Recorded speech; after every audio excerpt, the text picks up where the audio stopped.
Hello, my name is Teka Pacolns, and I'm interviewing Lynette Boyer. This interview is part of the Oral Visual History Project from the Commission of Deaf, DeafBlind, and Hard of Hearing Minnesotans, or MNCDHH. Today is June 8th, 2011. And we are here in the Golden Rule Building in downtown St. Paul.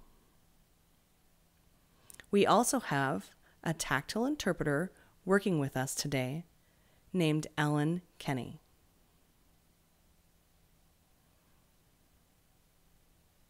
I want to welcome you and thank you for coming. It's nice to have you here. Now, I'd like you to tell us your name and name sign if you would. Hello, thank you. My name is Lynette Boyer, and my name sign looks like this. Thank you. Now, if you don't mind telling us a little bit about your background, where you're from, your family. Okay. I was born deaf,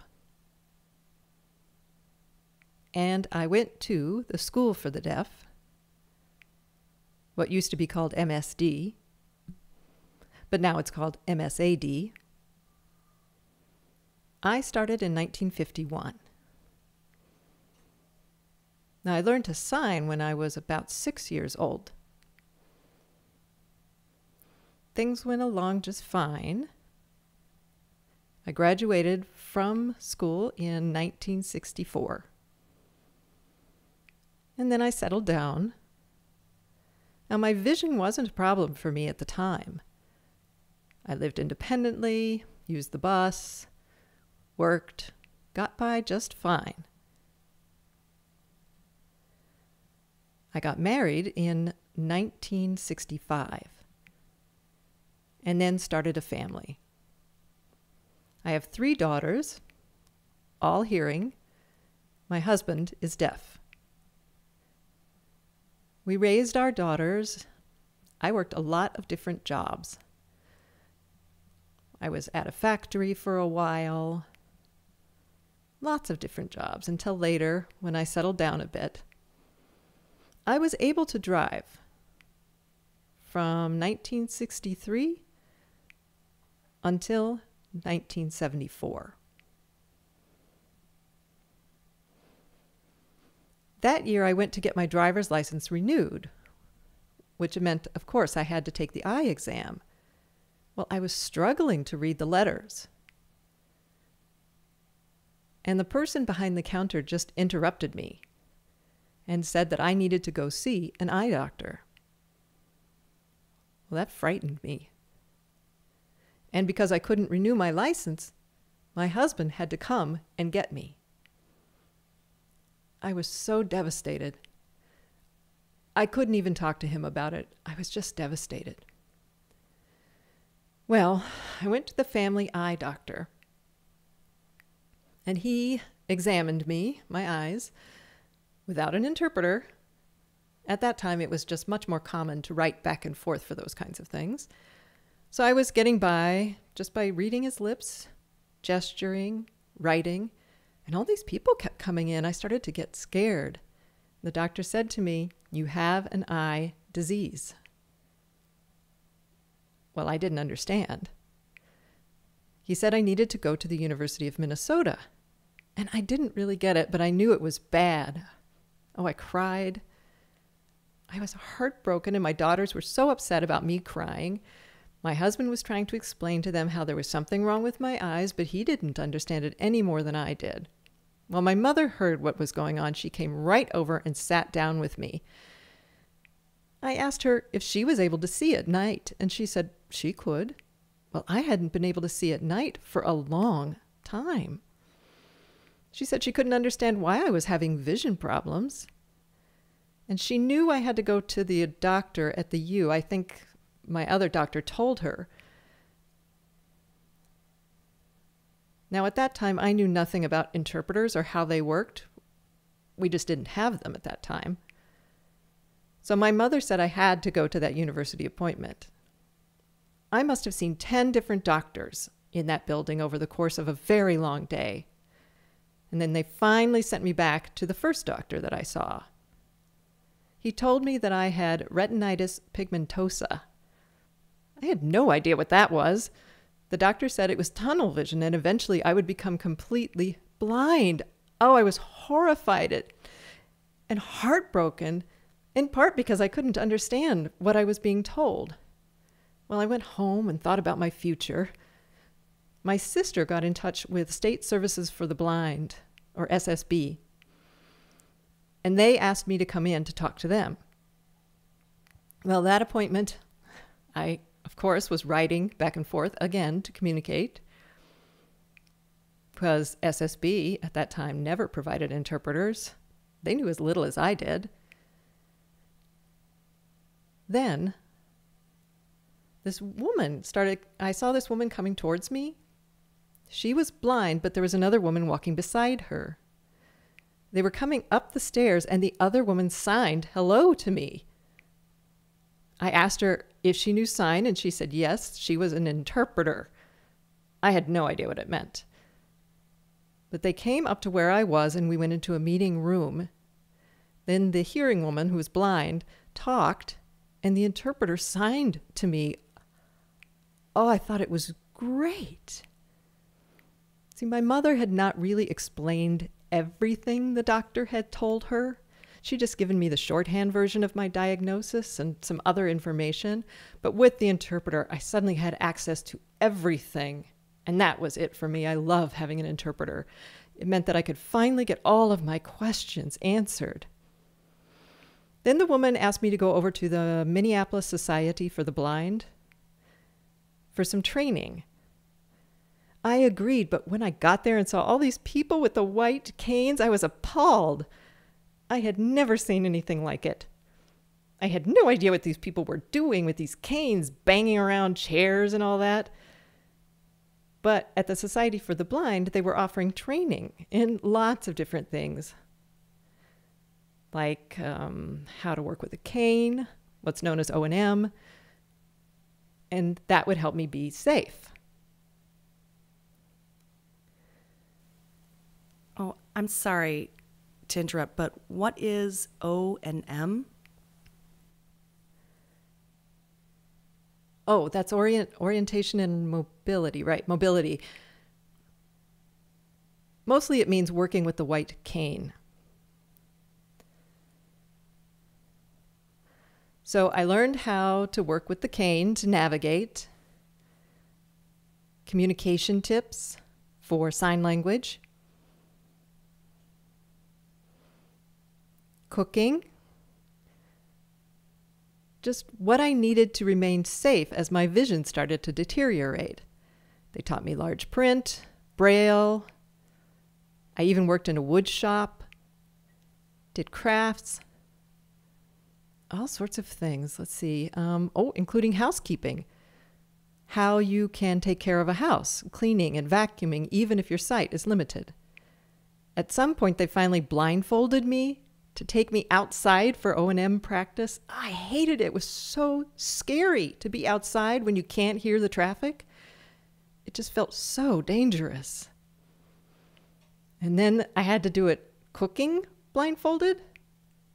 Oh my goodness, can you imagine working around a stove when you can't see? But I did it. And later with some of the cleaning, yes? Oh yes, with some of the cleaning tracks. I had so much trouble keeping track of where I was in the house, even making the bed. How in the world do you understand if a bed's made properly? I like a properly made bed. And I asked them how to make a bed blindfolded, and they said, you just figure it out yourself.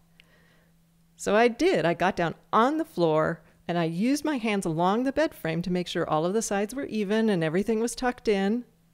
And then I took the blindfold off, and it was beautiful. Oh, there were so many things I learned, so many experiences I had there. I was there for 10.5 months. I learned Braille. I took a class in that. And when I, quote unquote, graduated from the training, I was able to go home and then work with my family to adjust to the changes that we needed to make. So things went along. The kids grew up. I got a job. Well, it was more a volunteer position. And I started that, in 1979. No, I mean 1978. There was a doctor who worked at Ramsey Hospital. His name was Frank Zondlow. He was interested in teaching me how to facilitate meetings. So another deafblind person named Les Peterson and I went to a training with some other people, and we were learning how to function as officers for meetings, like being on a board. Once I learned that, Frank asked me to come to a meeting of what is now the Minnesota DeafBlind Association, although at that time we called it DeafBlind of Minnesota.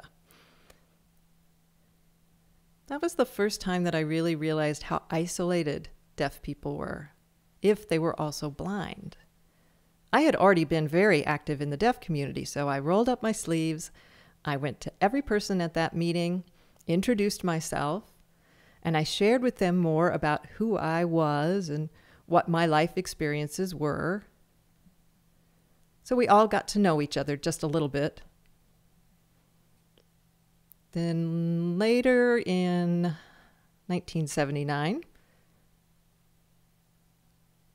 just before November, they elected me as president of MDBA.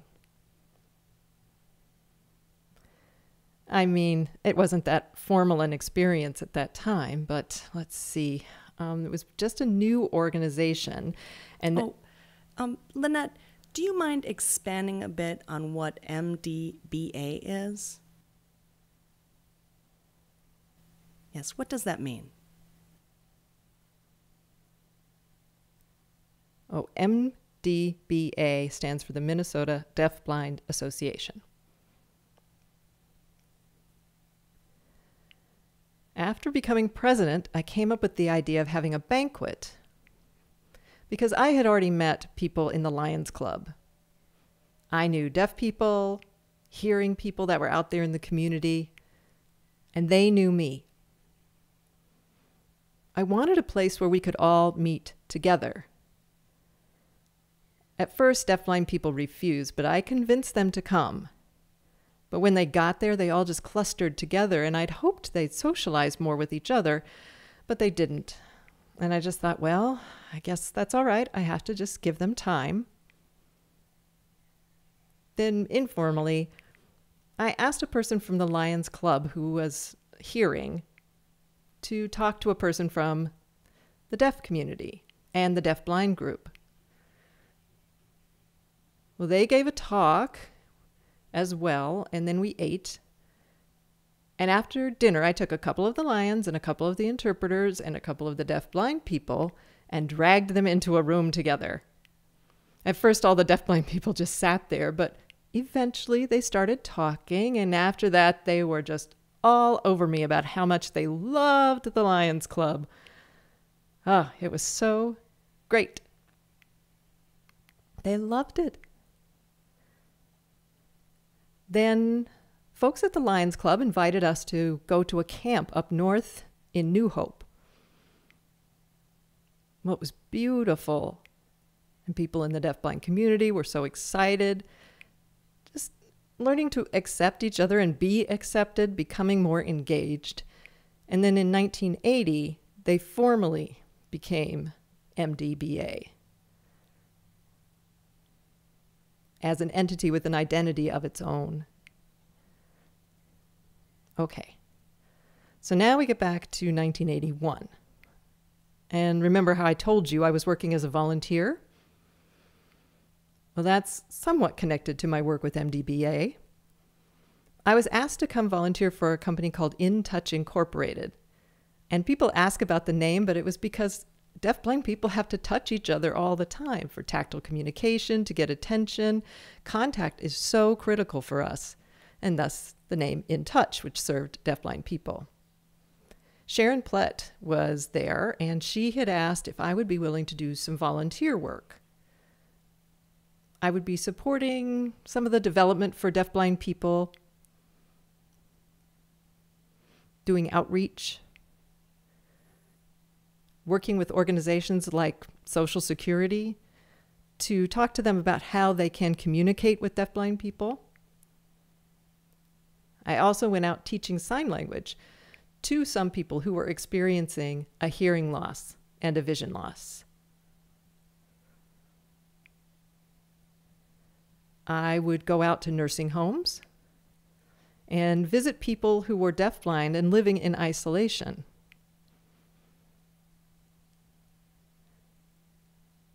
And then, let's see, what else? Once a week, we had a get-together. So everybody had a chance to get out. I mean, often these people were home, unemployed, isolated. So we met every Thursday, and we would play games. Sometimes it was just more of a support group.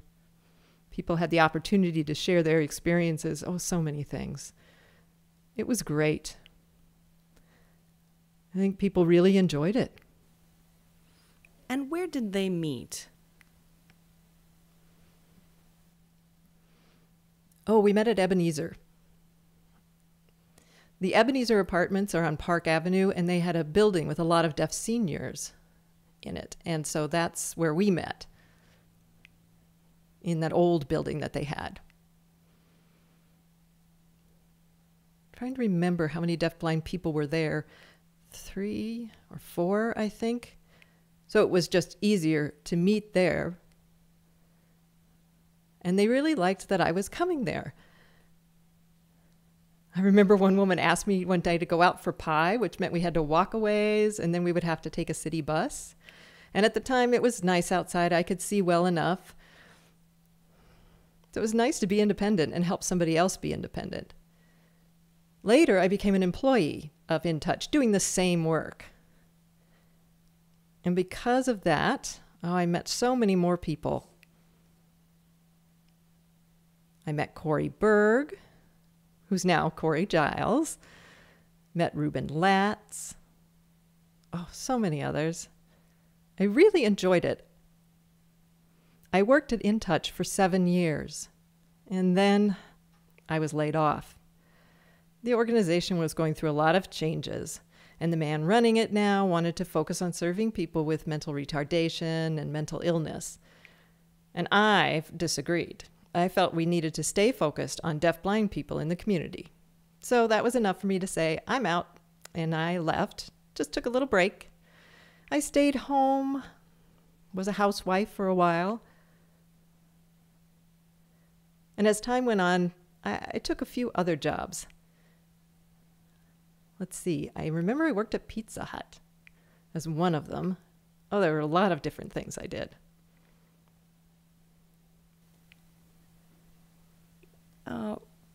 Well, I'm just wondering, what kind of work did you do at Pizza Hut?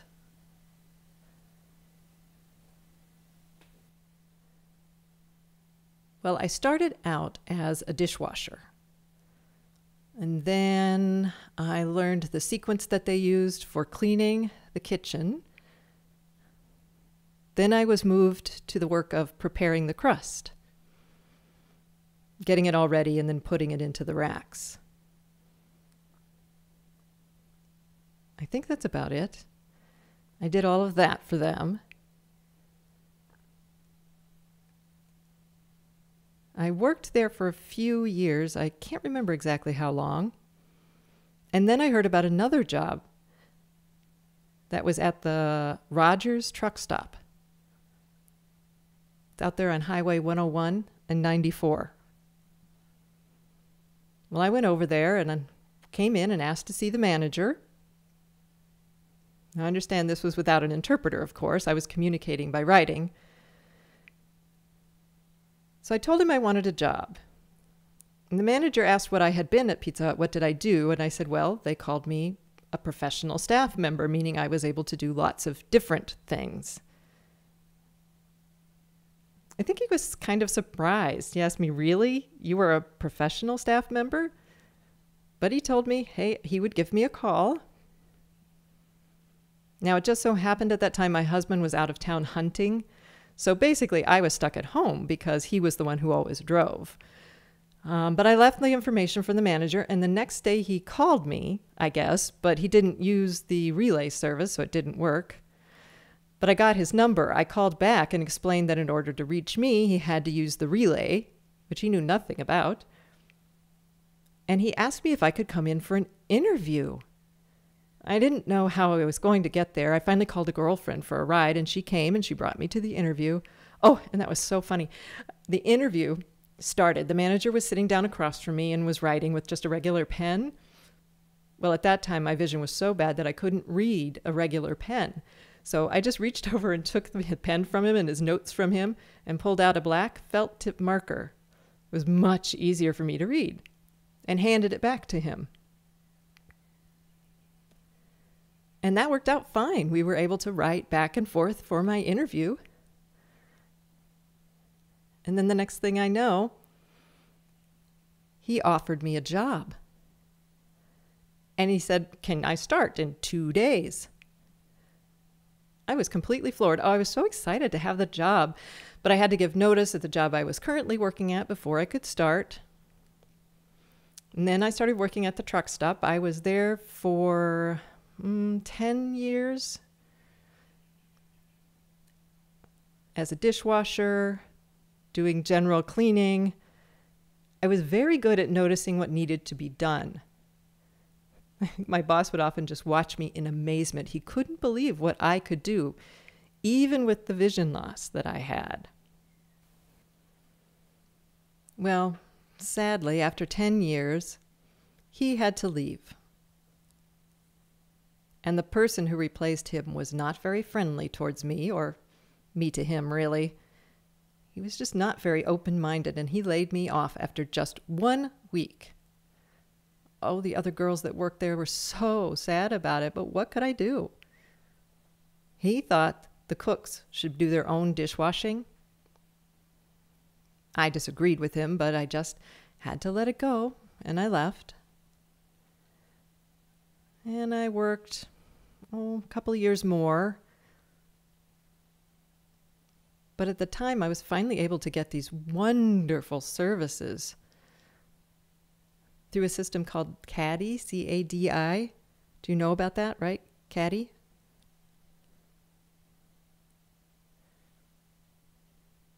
Well, after a while, they wanted to cut some of the CADI services that I was getting.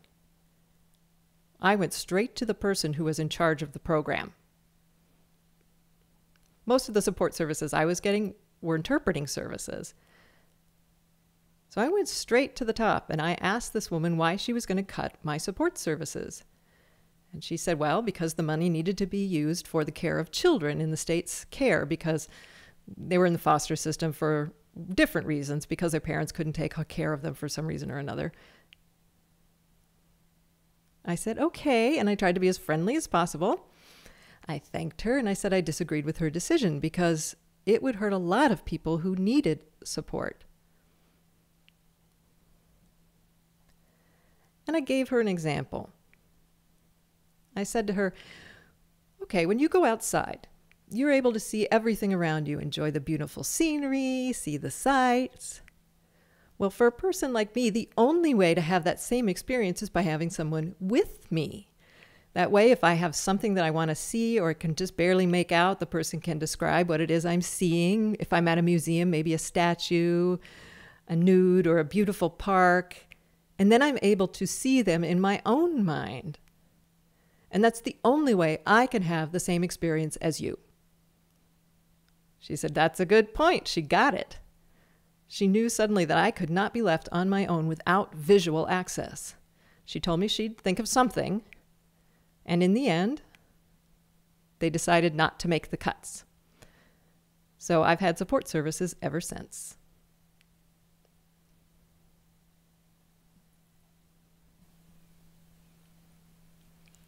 I'd like to go back and talk a little bit about your work with MDBA.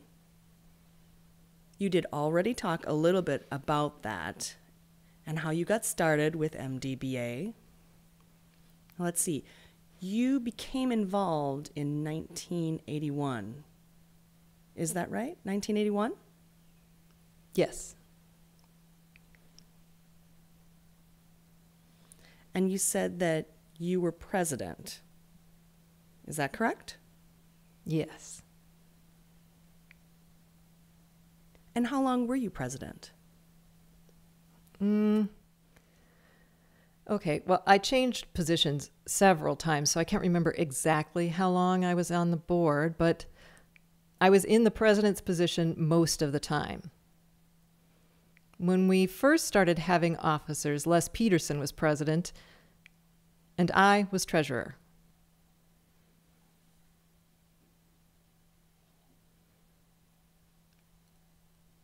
Later, we decided to hold elections.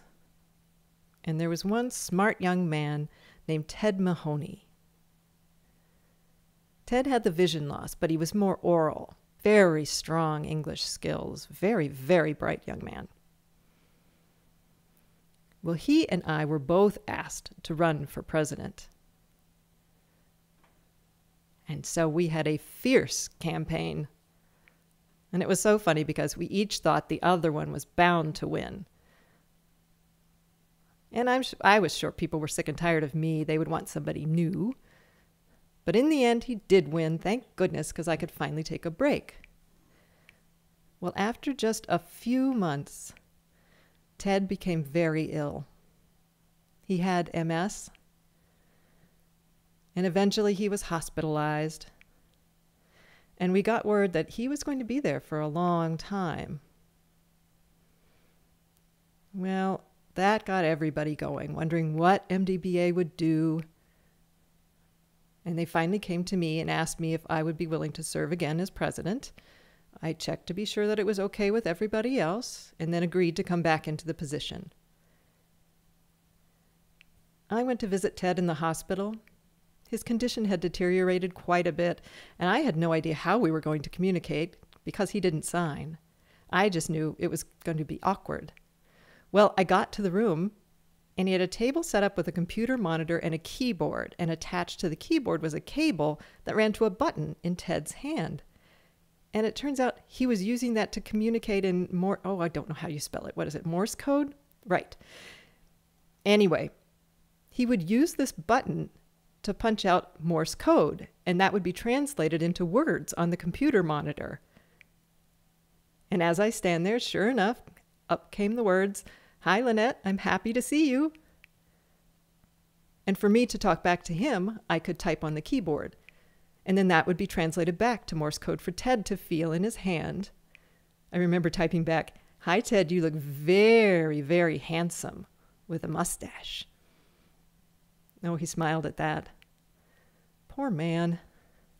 And he couldn't even move from the neck down. I remember his parents were there, and he was just so helpless.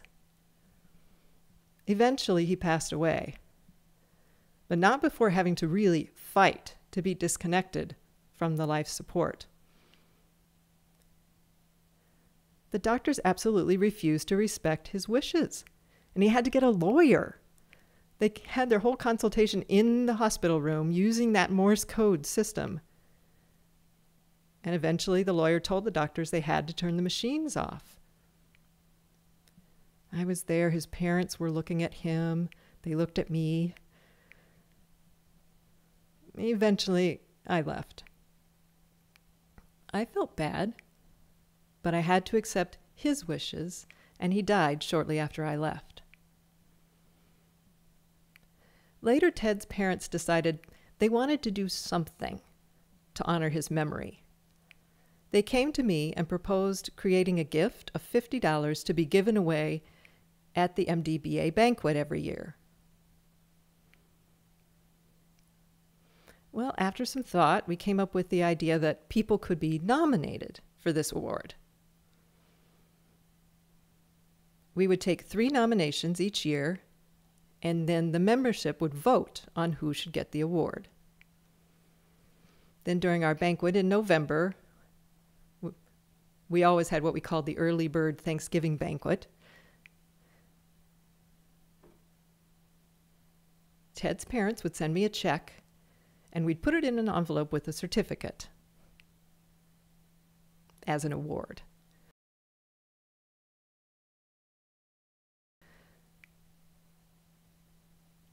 Well, it started out pretty casually, and it got more and more formal over time. Each year we would explain the history of the award and how it was created to honor what Ted had wanted.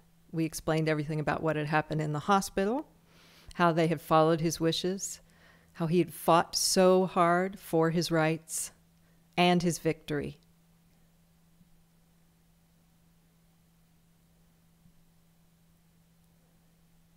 And that's what his parents wanted. We've been doing that each year since. Eventually, I was also nominated, and I was given the award myself. That was nice.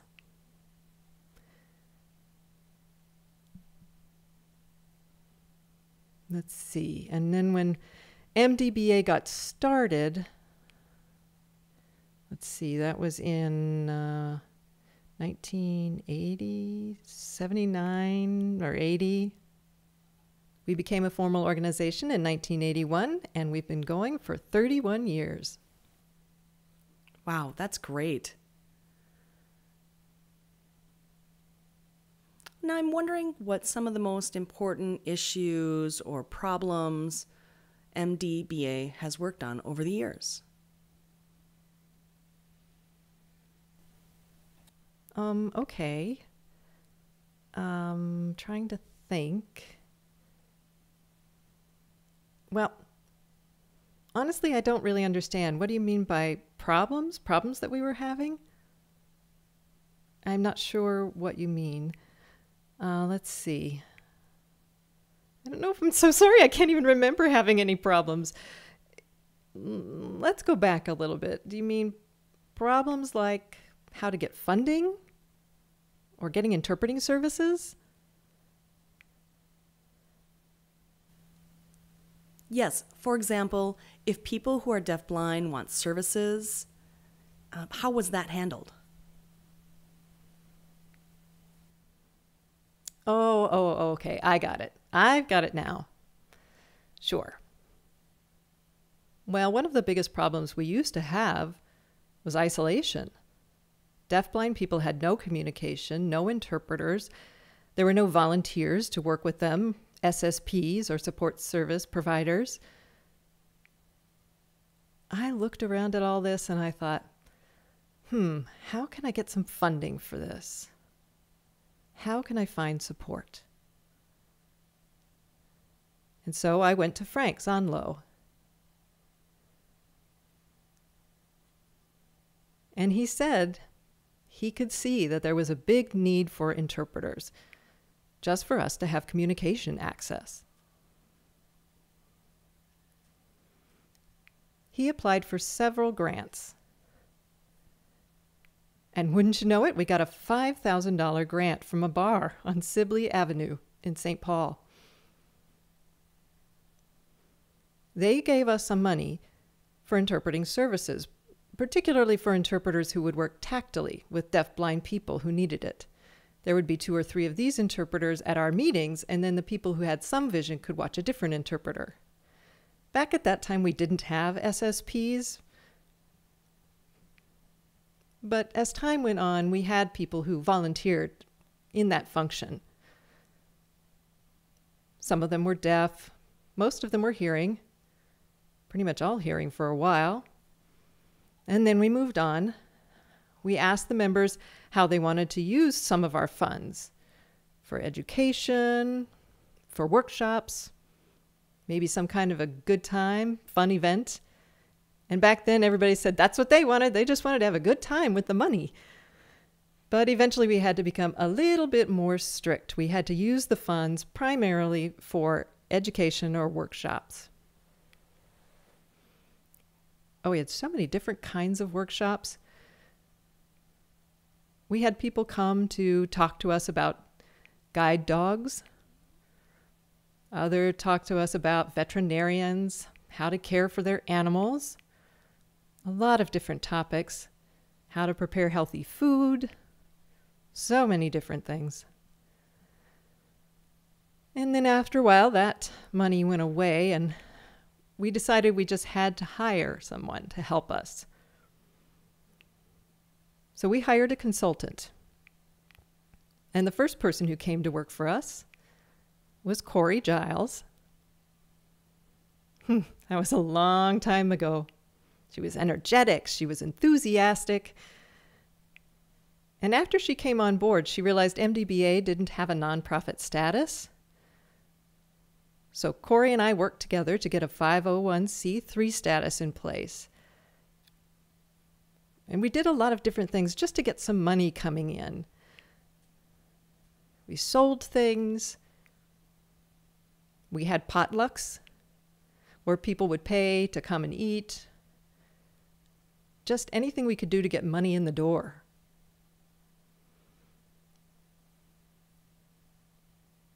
Things went pretty well. And the MDBA members really enjoyed getting together just for a chance to socialize.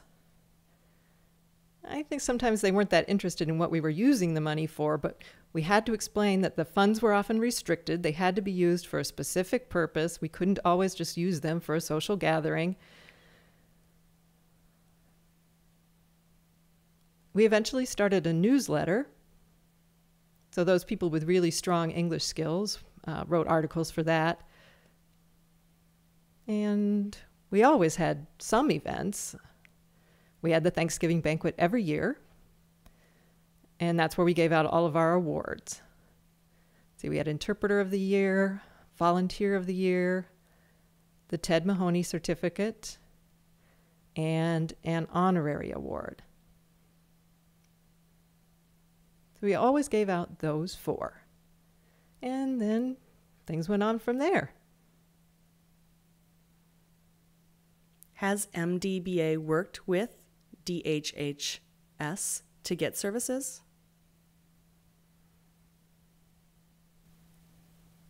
You mean DHS? Yes, Deaf and Hard of Hearing Services. Oh, okay, yes. We have developed a relationship with them. But to be honest with you, most deafblind people aren't that interested in the administrative things. I try to get them motivated, but it's hard. All I can do is just take care of myself and stay motivated, but I don't really know what's happening these days.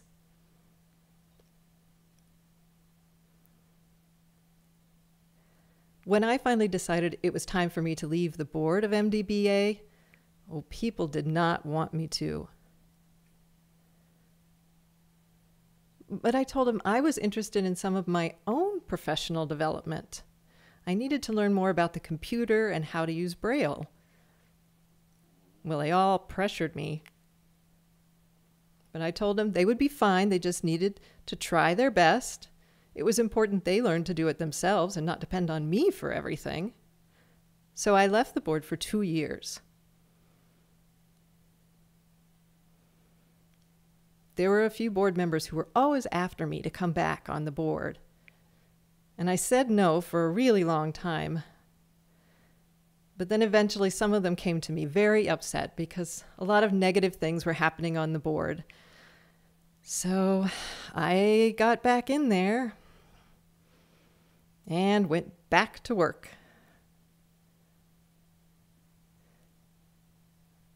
I went over to DHS, and they outlined all of the steps NBDA had to take. And if they didn't do what the rules were saying, they were at risk of being shut down. Well, I had helped found MDBA. It killed me to think of it closing. So I just got down to business. And things were up and down, but better over time. So finally I felt I could retire. And I was able to leave. I was involved for 26 years, and I left maybe 5 or 6 years ago now.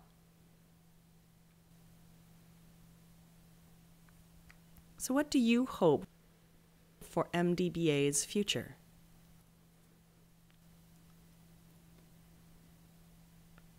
Like, what advice would you give to them for their future?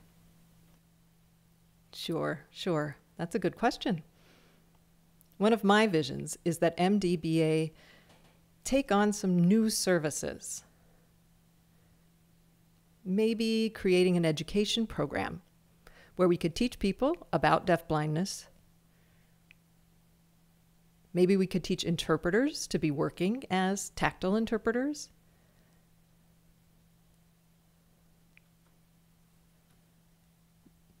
I can think of a lot of things. Maybe even become an incubator for deafblind people to set up their own business so they can earn their own income. I think of those kinds of things.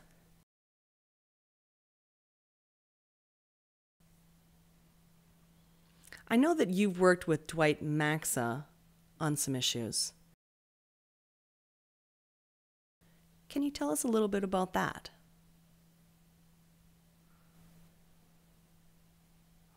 Oh, yes.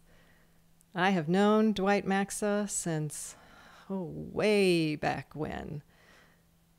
Back when I was working at InTouch. We met several times there, and he also served with me, let me think, it was a task force where we did some work together. He's always been very supportive of deafblind people in the community. So we did see each other quite a bit for a while, but it's been a long time since I've seen him. Let's see, I think I was 50 the last time I saw him, which means it's been 16 years since I last saw him. So we knew each other mostly from InTouch, and then working to get funding for some of the deafblind services. That's what we did together.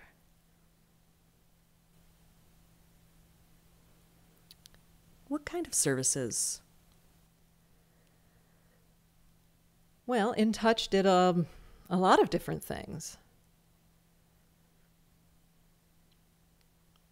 Each staff person was working on a different topic or a different goal. For example, one staff person focused on teaching deafblind people how to be independent at home, do their own cooking and cleaning and that sort of thing. Other staff people had their own areas that they were focused on. I was teaching sign language and doing those other things that I already told you about, going to the nursing homes, things like that. So that's what we were always working to get funding for. And Corey Giles was working to help deafblind people look for jobs. Corey's voicing for me now, isn't she? Yes. Thanks. Well, I'm trying to remember. There are just so many different things. It's hard to remember them all. You know, I'm old now.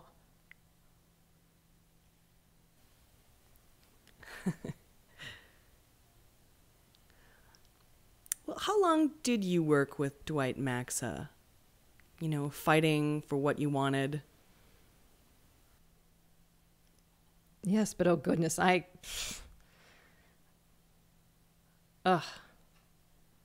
cannot remember the exact number of years at all. Maybe when Dwight comes, you can ask him. Maybe his mind is better than mine.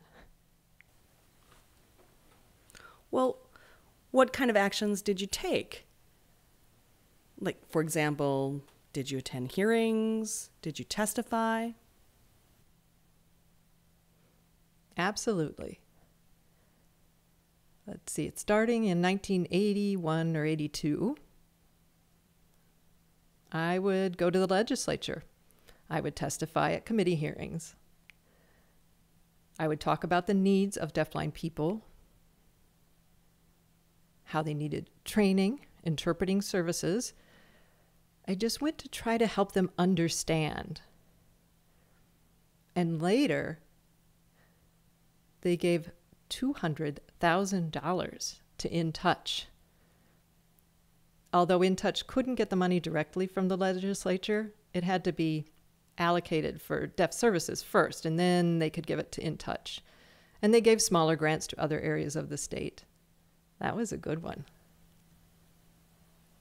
So that's how DHHS got involved with services for deafblind people. So you mean DHS? Oh, yes. Okay. All right. Well, MDBA was really under InTouch. It was kind of our umbrella organization. And I remember thinking we were not learning how to be independent. So I told our consultant, Corey, that I thought it was time we move out from under InTouch and be independent. And she agreed.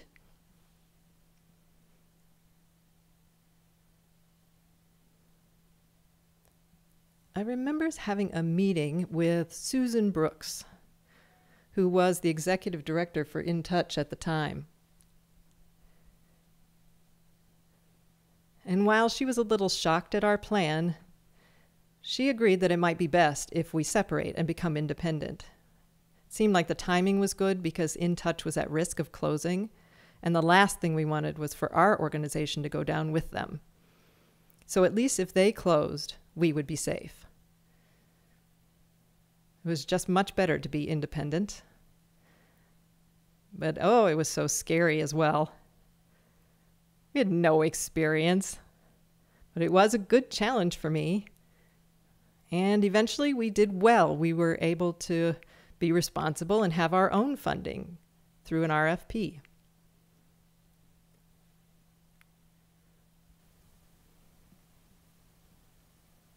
Now, I know that you have done other things as well. Were you involved with MCDHH, or the organization commonly known as the Commission? Oh, yes. I remember Kurt Mitchka inviting me just to come and observe a commission meeting. It wasn't the executive board, but it was a general commission meeting. So I came, I watched, learned a little bit about what it was, and then Kurt asked me to speak in front of the group. So I got up and I talked a little bit about the deafblind community and MDBA, just a few things. And then during the break, I ran up to several people and I told them that I would love to join the commission. And everybody looked at me and said, absolutely, what a great idea. So I had to wait for a little while, and then I was able to apply and was appointed as a member of the commission. Oh my, and I can't remember the year. Oh, I don't remember what year it was, but when I came onto the commission, I was such a novice. I remember Kurt and whoever the chairperson was at the time asking me what I wanted to do for deafblind people on the commission, and I had no idea. I wanted to do something for the deafblind community, not necessarily just my organization, and they said, go right ahead, whatever you want to work on.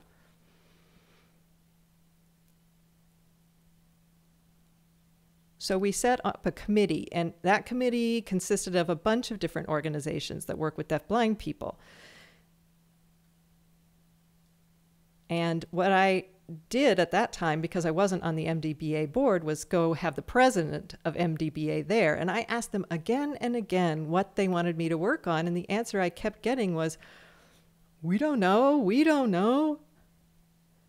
Well, I wasn't going to make decisions for them because I wasn't a member of their board. And finally, the commission just said, nail that president down. Get some needs listed from them. So I did. I did a big sit down with them. I was able to get a whole list of things the deafblind community wanted and needed. And then MCDHH could develop proposed legislation and work to find money to support those needs. Oh, and I remember one big thing that happened. One year, the commission went out on a retreat. We went up north for 3 full days. And there were a lot of things on our agenda. One of the things we discussed was whether or not we needed to designate a chair on the commission for a deafblind person. That was my proposal. And they thought the idea was great. And after a lot of discussion, they voted to establish a permanent position on the commission for a deafblind person. I was so excited about that.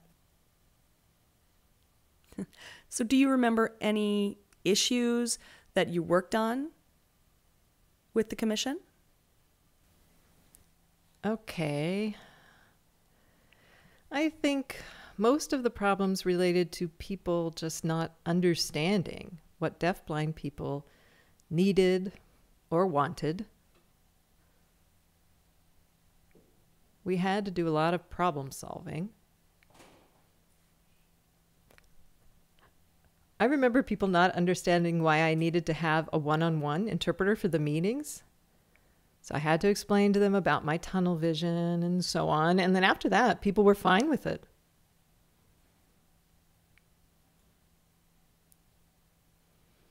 I also said that if I left, there might not be a deafblind person ready to come on to the commission. And they said they absolutely didn't want that. They wanted to always have a deafblind person there so that they could understand what the issues were in our community. They needed to maintain their awareness, and they knew it. And I don't know if there's a deafblind person on the commission. I know Jamie Taylor is there, but not as a member, right? I don't know. Maybe Corey, Teka, you know? I'm not sure. Actually, Jamie is a staff member for the commission. Oh, okay. So she didn't join as a member, but she's always there at the meetings. Okay, well, that's good. I worry because I don't want that position to be vacant. It can't happen. Now, do you remember in 2002, you were looking at new services that... In when? 2002? Yes, 2002. Do you remember back in 2002, you were looking at new programming to provide services for people who are deafblind through a new system based on what the individual consumer needs were. 2002. Oh. I cannot remember. Let's see. I know the American Association for the Deafblind Conference was around that time. Okay. Do you want to describe your experience with that in 2002? Okay. Well, the AADB, or the American Association of the Deafblind, has national conferences all around the country. And then I was the chairperson for the conference in 1990. Oh, wait. I think that was 1992. I think maybe it was 90. Maybe I'm wrong, but I thought it was 92, not 2002. Oh, well, I'm so sorry. No, it's fine. Just keep going. Okay, 2002. I'm so sorry. I'm just not coming up with it. It was so long ago, I can't remember. Where did you find that? Well, I just have some information in my notes here that says you were involved in something with the legislature in 2002. Oh, yes, that is it. I got it finally. Thank you, Teka. Okay, so in 2002, I was involved with Deafblind Services of Minnesota, DBSM. Right. We were working on a project called Bridging Hands Together. And the focus was bringing deaf people and deafblind people together. So we were working together, looking for support. We were doing some fundraising.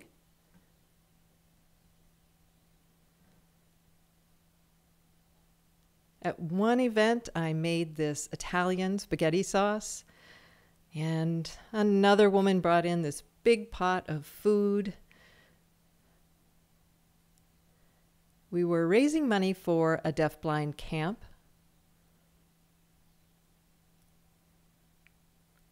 And we raised $400 one night. That was big money. Let's see, and then a goal of mine was to go to all of the libraries and convince them that they needed better accessibility for deafblind patrons, closed caption TVs, Zoom text, things like that. But I wasn't able to do that. Then another thing was to try to go to the police department and educate them what to do if a deafblind person was in trouble, how they needed to hire interpreters, and that didn't work either. Oh, there were so many things I just couldn't do. I finally said I just wanted to go to the legislature and testify. I remember Mary wanting to know what I would say, and I said, I can't tell you. I just need to be there. She said, okay. I was really excited to testify on behalf of DBSM. I remember Mary watching me when I got there, but I paid her no mind. Let's see, I was with an interpreter. I can't remember who, but anyway, there I was at the committee hearing.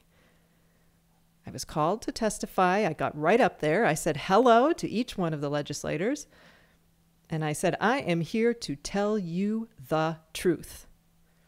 Well, that got their attention. And I explained everything, how deafblind people need SSP services.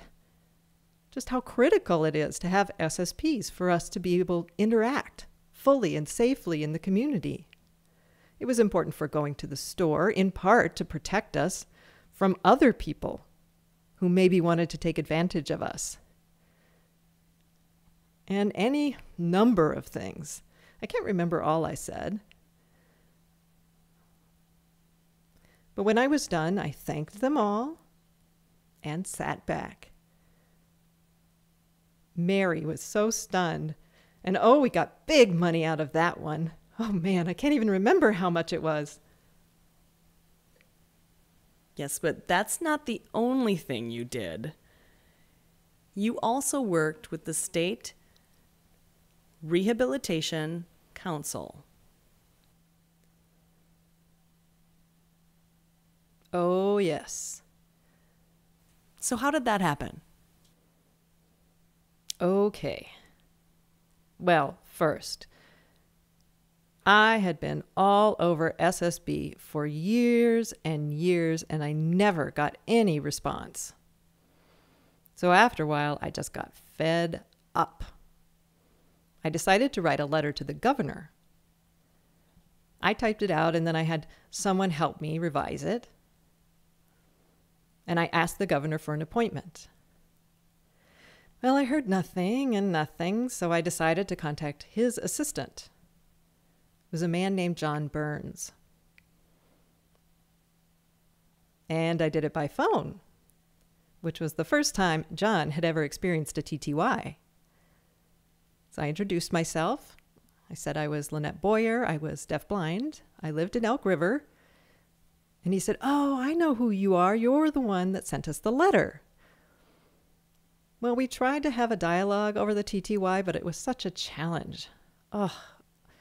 It was the typing, the language we were using was so different. We just kept misunderstanding each other. So I finally said, email me, and I gave him my email address. And then later, he sent me this email full of language and words that I totally didn't understand. I had a woman come over to talk to me and explain what some of the terminology was so I could write an appropriate response. And after a few exchanges back and forth, John finally got it. Now, that was the first time they had dealt with a deafblind person who used ASL as a first language. They'd only dealt with people who were strongly English-based. So the governor decided to appoint me to the State Rehabilitation Council. I think that was in 2000?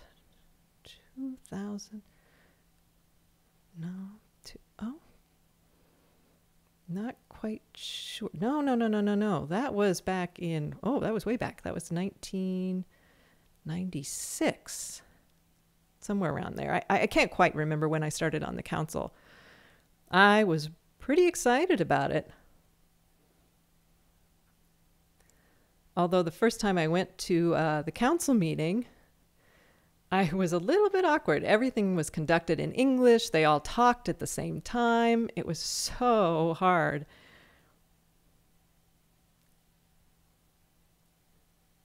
There was so much education I had to do, and I finally just hired Paul Deeming from DBSM to explain to them. I was missing everything in the meetings.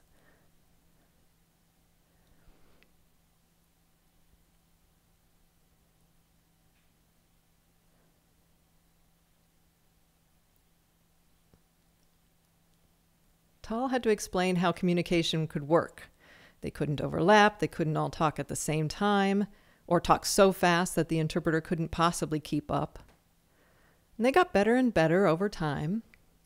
Only one person speaking at a time, each person identifying themselves before they spoke. It got much better. I served one term and applied and was appointed to a second term. And I was about to finish the second term, but the governor couldn't find anyone to replace me. So I volunteered to stay until last year when they finally found a replacement for me. And that was Jamie Taylor. But I wanted to keep serving on the deafblind committee for the council, so I asked the chairperson if they wanted me to still serve on the committee. And they said absolutely. I think they really wanted me to stay on, in part because Jamie is so new and she just doesn't have the leadership skills that I do yet. So I'm serving as the chairperson for that committee. And Jamie's learning, but she's still really new, so I will continue to support her.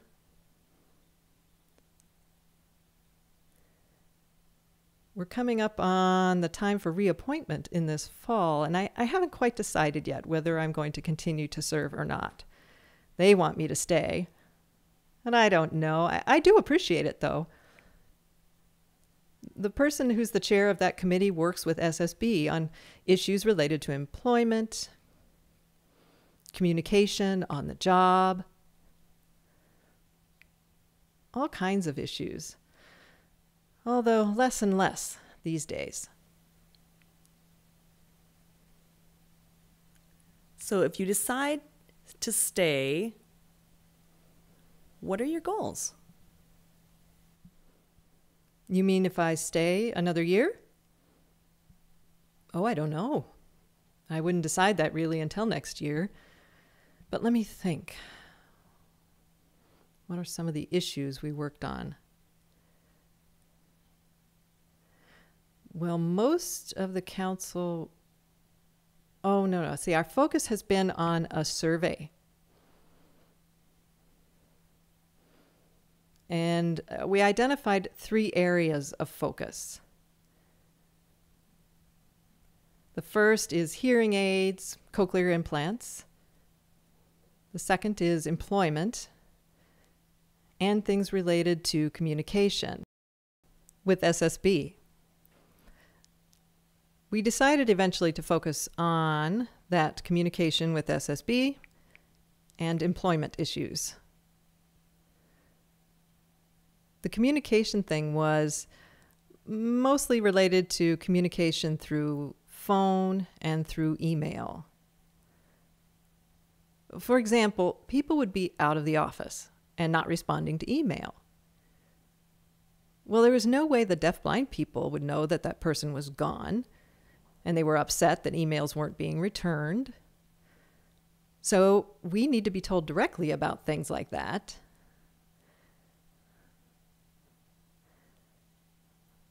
Let's see, we focused on that kind of communication. Oh, it's a little confusing. Employment, I think we're done with that. And then in the fall, oh man, I need some help. Corey, Allen, what is it we're working on in the fall? There are just so many things.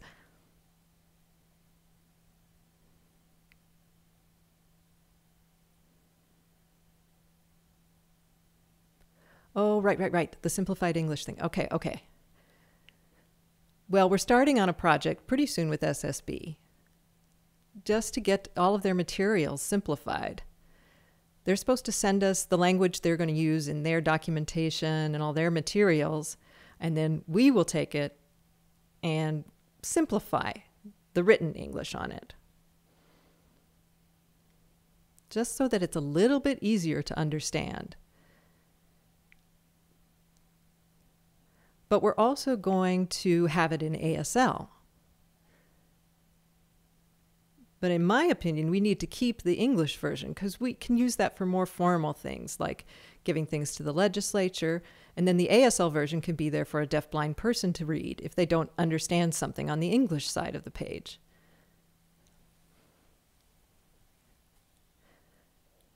The important thing is to get the language simplified and accessible.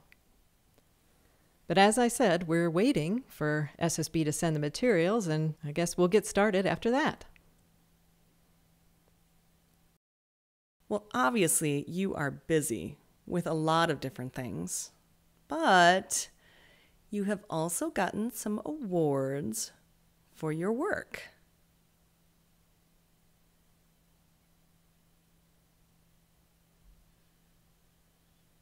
I would like to know more about your Hall of Fame award from 2008.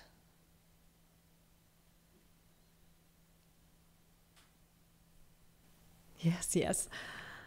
Let's see. I got an award from MCDHH.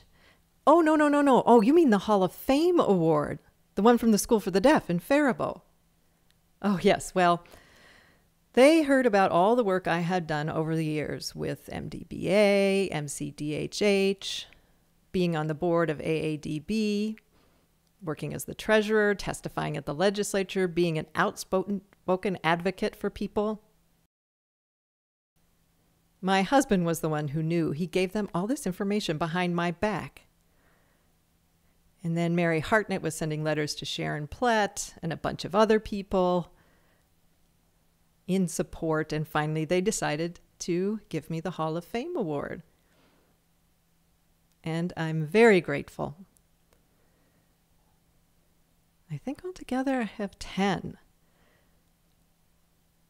I got one from MCDHH for never missing a commission meeting.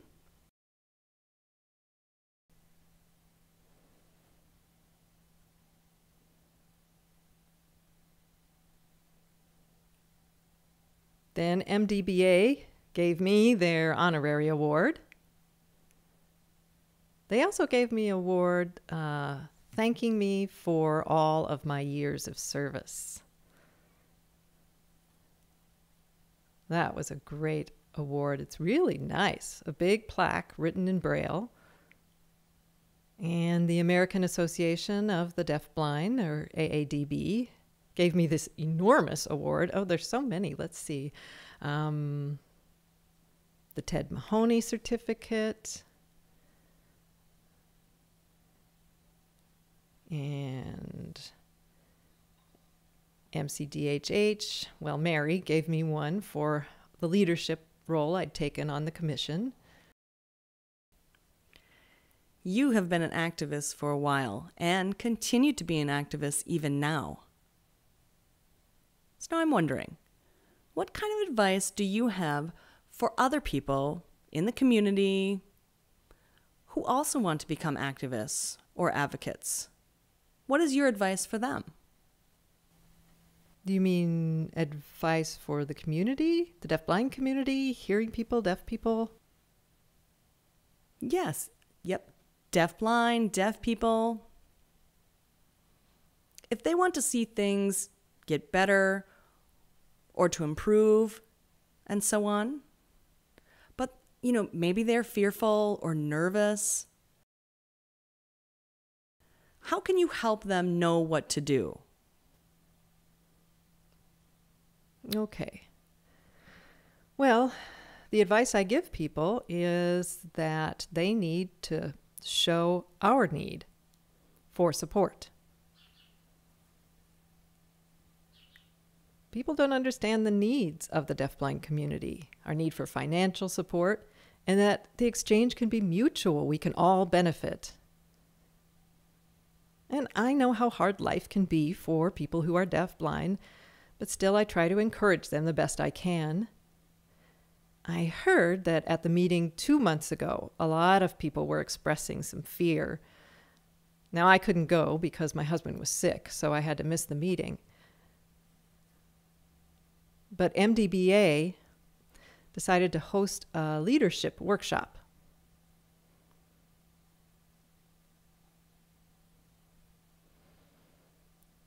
Well, I had to stay home, but I heard that the workshop was focused on trying to convince people that the members could no longer afford to be passive. They had to take some leadership in the organization.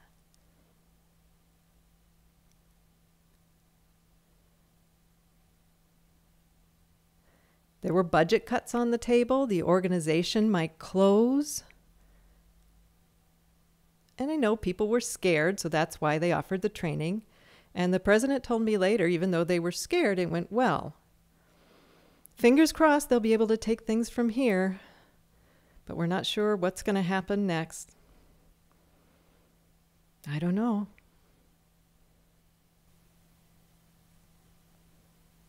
And if they're afraid, what can you tell them to help that? Okay. Well, mostly I tell people, if you're afraid, the biggest thing you need to do is don't be ashamed of being new. It's okay to be afraid. It's okay to not quite know what you're doing. There are people available to take you through the process to help you learn, but you have to reach out to ask. And some deafblind people are just so terrified that they're going to look stupid or dumb or embarrass themselves that they absolutely won't commit to the process.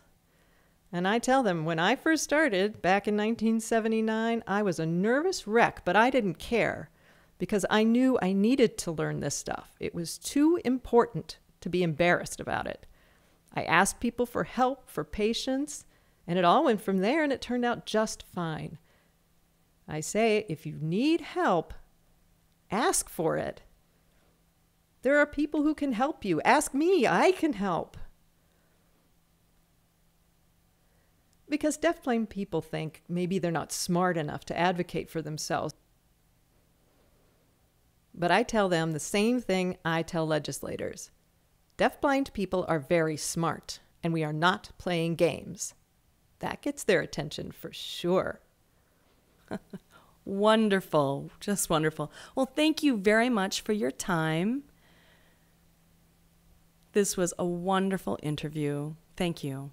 Oh, you are welcome. Thank you for asking me to come for the interview. I enjoyed it. Thanks. Oh, you're welcome too, and thanks again.